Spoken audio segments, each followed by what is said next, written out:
Yahoo announced Tuesday it would eliminate as many as 1,700 jobs in an effort to cut costs.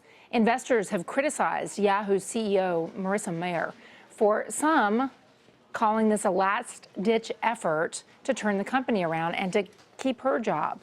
Roben Farzad is the host of Full Disclosure on NPR One.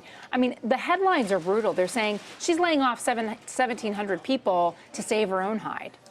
This is a company that, for lack of a better term, needs to be euthanized. The market actually is saying it's worthless, even though it's worth tens of billions of dollars.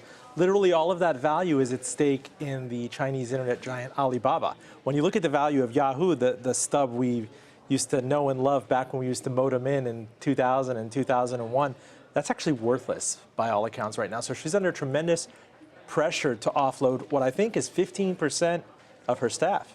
All right, so let's talk about the core business of Yahoo. First of all, they have the stake in Alibaba. There was a lot of talk that they were going to spin that off and sell that off. Is that still the plan? They're still at loggerheads with the tax suits of the United States government. They thought that they'd have a more tax advantageous way of spinning it off.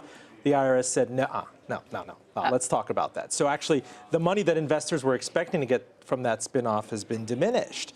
So at the same time, investors are holding guns to their head saying, while you're deciding that with the government, you need to jettison overhead, staff. You threw a huge Christmas party where she was dressed as like Marie Antoinette, I don't know, Mademoiselle something. It's a diminishing business. So. And anybody who goes to a big Christmas party and celebrates, like, you know, it's like Nero fiddling while Rome burns, you know, like there's people who are going to go home and go, how do I make ends meet now that I'm losing my job? What about their mobile platforms and their search business? There was a lot of speculation that they overpaid to drive internet searchers to Yahoo. They overpaid for everything. They overpaid for Katie Couric. Does anyone know that Katie Couric's taken her show? I mean, I love Katie Couric. God bless Katie Couric. But nobody's watching that on Yahoo or whatever it was, Community. They had to write down the value of taking that show when it was canceled. They've made terrible investments. Tumblr, I mean, who goes straight to Yahoo for internet search anymore? It's a desktop-centric business where Google, by some measure, is the most valuable company in the world, and Facebook has already taken all of that business. Verizon apparently was expressing some interest in going in and taking over Yahoo, buying it.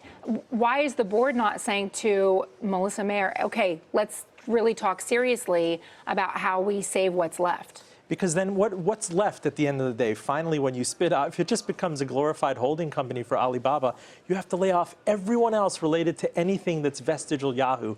And that's just a bitter pill for someone as decorated as Marissa Mayer from Google to swallow.